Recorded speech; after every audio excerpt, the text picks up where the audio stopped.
When it comes to men and women, is it all romantic relationships? I mean, is it all about the chemistry or could there be something more? We're going to dive into this conversation today.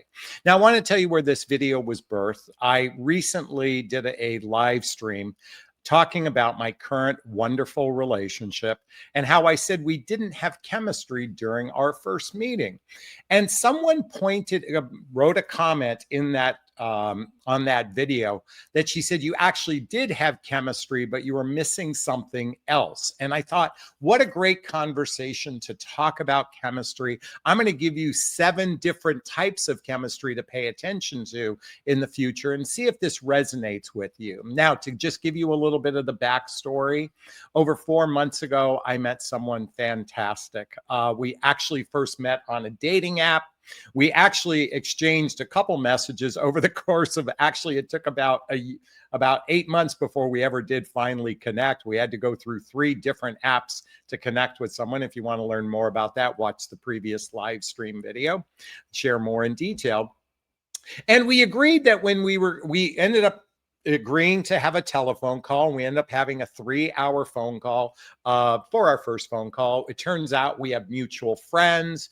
It seems like we've crossed paths before. So there was a real connection during our first phone call. And the following day, we agreed to meet for coffee at a hotel marina, which was nice. It was overlooking the water, overlooking the marina. We ended up having breakfast, which felt a little more relaxed. And one of the things I said for our first meeting is, hey, let's just meet as friends without the pressure of dating, without the expectations that a man must climb to the highest room of the tallest tower, as oftentimes men are expected to glorify the first date. We wanted it to be more casual. Now, what ended up happening is we ended up having a 5-hour meeting. We got along on so many different levels. And again, I'm going to share those 7 types of levels of chemistry you might want to be prepared to make some notes for. But here's what ended up happening. I just recognized right off the bat that there wasn't she wasn't my type, per se. Now, as I reflect upon that, why she wasn't my type is she wasn't triggering my anxious attachment like in my previous relationships. And if you're not familiar with love attachment, I highly recommend reading Thais Gibson's book, Learning Love. And by the way, all the books I recommend during this video are listed below. I highly recommend reading this book to learn more about love attachment style. You see, oftentimes in the earliest stages of dating, when we feel this chemistry for another person, that is actually an insecure attachment style being triggered.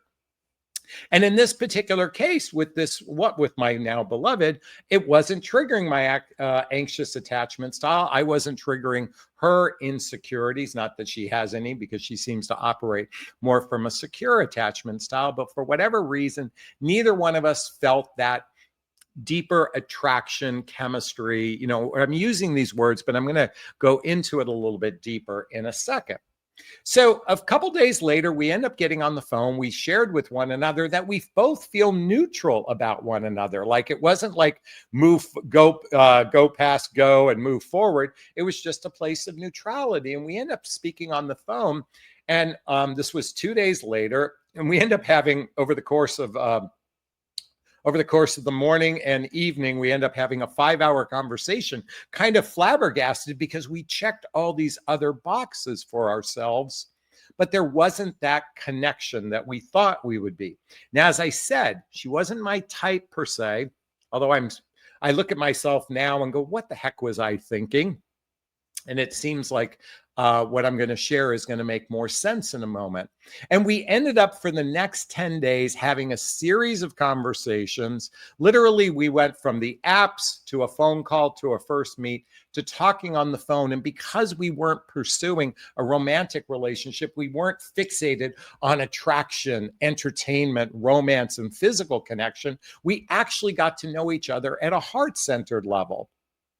And during that period of time, we shared a bit about our lives. And it was interesting because we could feel ourselves forming a friendship. We were like, God, I really like you. She's like, I really like you too. And over the next 10 days, we were like, God, we like each other. We should become friends. Now, what ended up shifting, and this is what I think is critical for this conversation, is that I woke up the Thursday, 10 day, it was 11 days from the day we first met. And I just felt this strong pull towards her. I felt this strong attraction towards her. So it had been building up over a 10-day period of conversations. We probably accumulated 40 hours of conversations with each other because we just liked each other. We liked it. We were learning about each other's past. We were sharing our future desires. We were even saying how we'd help each other in the dating marketplace. But I woke up that morning going, God, there's just something that's gnawing on me about her. So we agreed to meet a second time. So the reason why I'm saying meet is that I believe that we should shift the dating dynamic to over expectations from a date and meet people twice before you actually go on a physical date. And that's what ended up happening to us. We ended up meeting a second time. We ended up having a little bit of connection, a little bit of chemistry, and we even kissed, which got things ignited. And then we planned a date thereafter. At least I planned the date thereafter. Now, again, this isn't conventional. You can do whatever feels right for you. I'm just sharing with you my story because I believe there's some value in learning through others' experiences. You know, we all have different perspectives on this thing called dating, mating, relating. I've shared for years my perspective on things, but now I'm sharing from a lived experience. And what I'm about to share might make total sense to you or might resonate with you. And that's what we're going to lean into today. So, as I said, we started off curious. We went into neutral. We built a friendship. But during this friendship, what was happening also is we were very intentional about sharing what our desires were in the sense of a romantic relationship. And we both desired an all-in relationship where it was built on teamwork. It was built on going all in. It was built on the desire to go the distance with someone. Why that's so critically important is without determining a person's intentions, you might be, a lot of people are just winging it. They're winging it out there. And when this person's just winging it, it's hard to determine if they're sincere about relationship.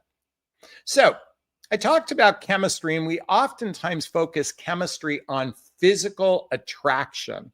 But what really that is are we experiencing biological chemistry? So number one, the first type of chemistry we're going to talk about today is that biological chemistry. Do we feel aroused by the other person? And we oftentimes mistake that, if we're not experiencing it, as something is wrong. But as I learned in this experience, what was happening wasn't a lack of a biological desire with her. It wasn't triggering an old pattern I had. You see, after doing what feels like, I think I've done over 3,000 hours of personal development workshops, trainings, therapy, that sort of thing, along with my over 20,000 hours of coaching, I began to heal my heart from all the pain I experienced in the 20 years, or the not my first 21 years of my life, but the pain I experienced for the next 21 years. And I learned to begin dismantling that over another 21-year period of time.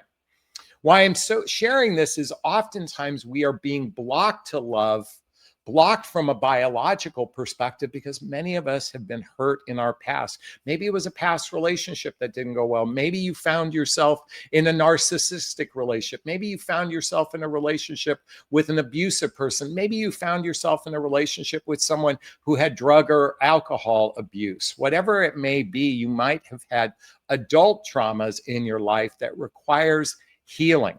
If you haven't read the book, The Hoffman Process, I highly recommend reading this book to heal childhood wounds and adult traumas. Also, I would recommend learning discernment techniques. And by the way, that's what my coaching is all about. There's a link below to schedule a discovery call with me. If you act right now at the moment you're watching this video and mention this to me, I'm offering an amazing special on my coaching. So make sure you act now and reach out to me after finishing this video.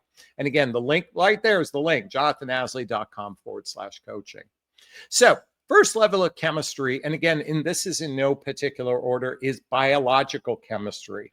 Okay. We oftentimes call that physical attraction, but really is, can we get aroused from this other person? Can we get aroused? Okay. Now, the other forms of chemistry include what I call emotional chemistry. Do we feel like we're connecting with this person on an emotional level? Do they seem to have emotional maturity? Do they seem to have some level of relationship skills? Do they seem like they have a heart? Or are they so wounded that they act very entitled, or they act like a doormat?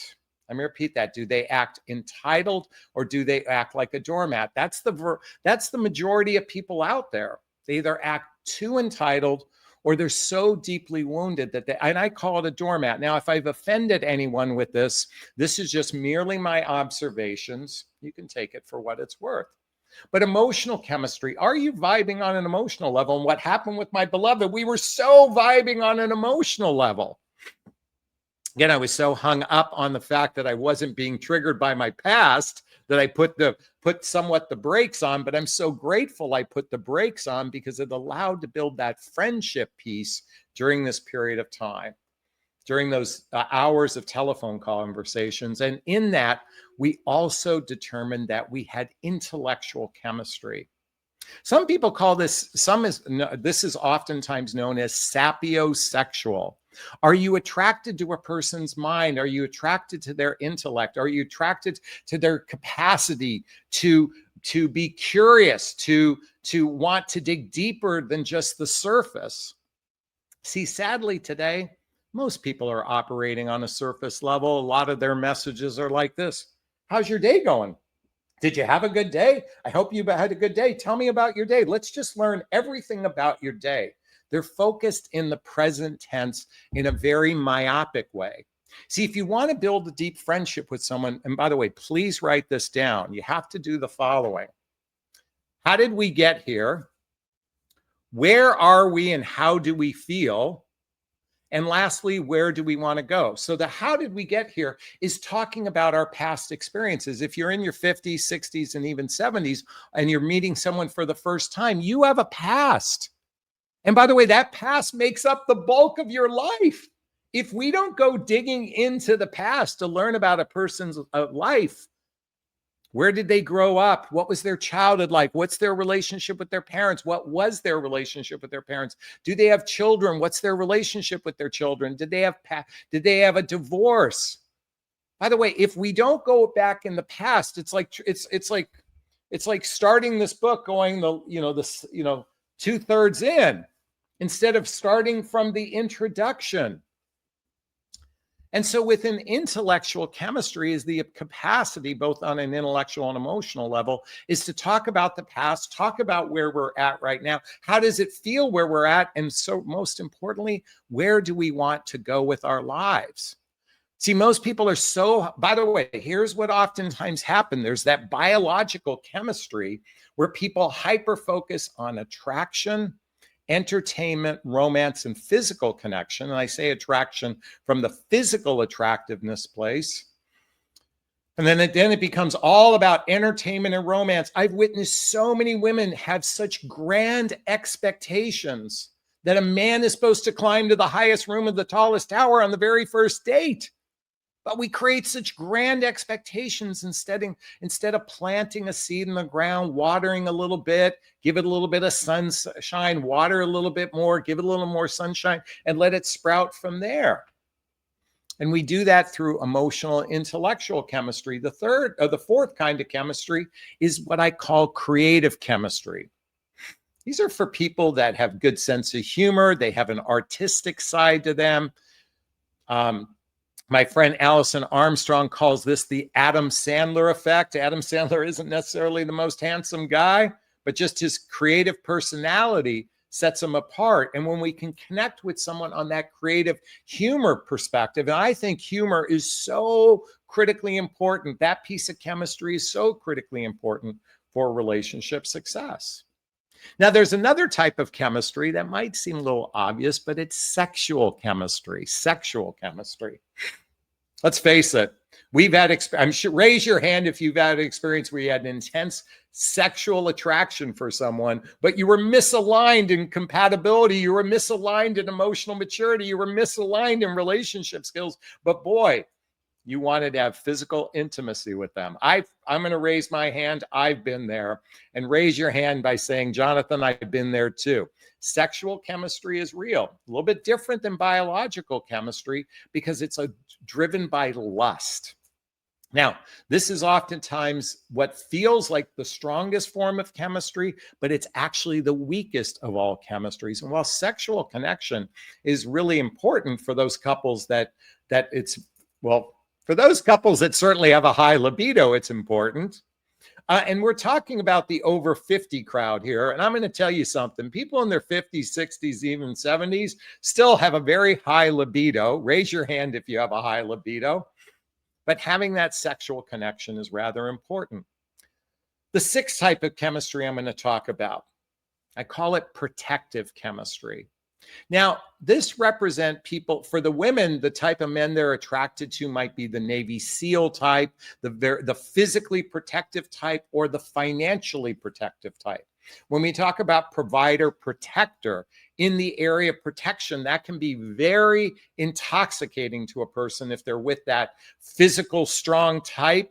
Maybe it's a policeman, maybe it's a service person, maybe it's a construction worker, has that physical type, or that financially successful person. And for the men, protective chemistry might look like somebody who's a homemaker, somebody who's good at nurturing children, has that protective nature of protecting their cubs, so to speak. And that same protective nature, now I don't mean overprotection and overbearing, I just mean that nurturing type of protection. I put this in the form of protective chemistry.